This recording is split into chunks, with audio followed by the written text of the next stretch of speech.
ஹஜ் பயணம். கஅபத்துல்லா உலகின் முதல் இறை ஆலயம். அந்த ஆலயத்தை போய் கண்ணால் பார்க்கிற, அதை தவாப் செய்கிற, அதை சுற்றி வருகிற அந்த பாக்கியங்கள் அல்லாஹ்வின் மீது அன்பின் வெளிப்பாடு கண்டிப்பார்களே.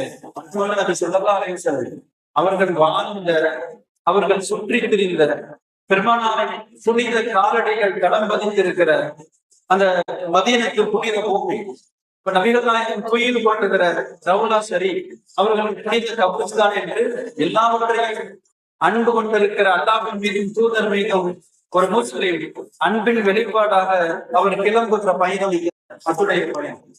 ஆனாலும் நிறைய அத்துடைய வாய்ப்புகள் வருகின்றவர்கள் கூட அதை பயன்படுத்துவதற்கு கவலைப்படுவாங்க. ஏன்னா தனியாரின் மூலமாக ஹஜ் பயணம் நிறைய கிட்டத்தட்ட 8-9 லட்சம் ஒரு பெரும் தொகையை செலவிடக்கூடிய ஒரு சூழ்நிலையில் அது சிரமம் என்கிற போது ஹஜ் கமிட்டியின் மூலமாக 3-4 விஷயங்களில் ஒரு அற்புதமான கடமையை நிறைவேற்றக்கூடிய வாய்ப்பு.